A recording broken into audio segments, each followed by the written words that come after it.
Vaxt olub ki, gecələr batarya işığı ilə 5-ci mərtəbəyə qalxmışam. Axırıncı abonentim Ağayeva Səidə idi.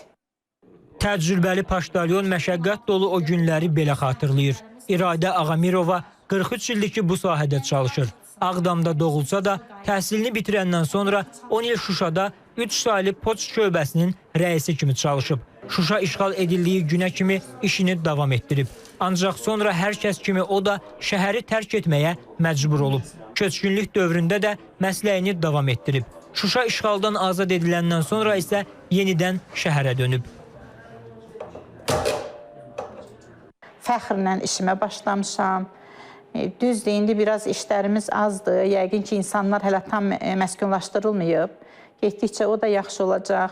İnşallah Şuşa əvvəlki kimi çal-çağırına qayıdacaq. Əl yazılarımız, əl işlərimiz çox deyil. Şükür, hamısı texniki işlərdir. Çox sevindirici haldır ki, bugün çox qürur duyuram ki, silahların altından çıxıb getdiyim Şuşanın indi azad vaxtında burada işləyirəm. Bu, peşəsindən, məşğuliyyətindən asılı olmayaraq bütün Şuşalıların arzusudur. Şuşa poçtu indi gəncliklə təcrübənin vəhdətini özündə birləşdirir.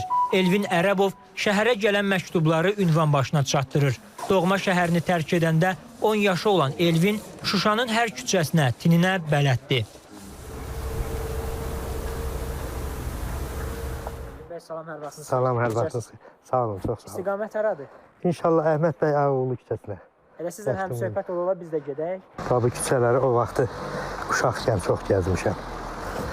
İndi Allaha şükür ki, Allah qismət eləyib 30 il həsrətdən sonra. Bir ilə yaxındır ki, bu poçt sahəsində işləyirəm, poçtalyon kimi. Sakinlərə məktubumuz olur, sonra əskərlərə məktubumuz olur. Böyük sevinclə bu məktubları çatdırıram.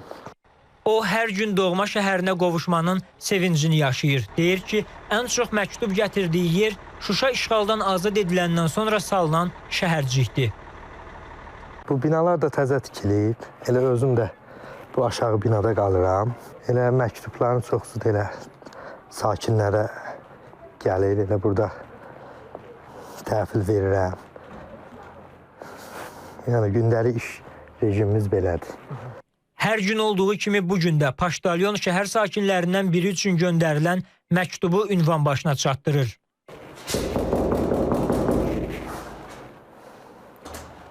Salamlar, hər vaxtınız xeyir.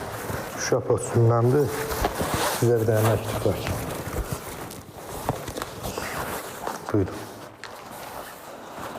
Artıq tək Şuşada deyil, Cocuq Mərcanlı, Hadrut, Ağalı və Xankəndi şəhərində də göndərilən məktublar ünvanına çatır. İşğaldan azad edilən kənd və şəhərlərimizdə Azərpoçtun filiallarının fəaliyyəti təmin edilir. Tezliklə Laçın, Xocavənd və Əsgəranda da belə şöbələrin açılması planlaşdırılır. Qasım Xuluflu, Sənan Kərimli, İTV Xəbər, Şuşa.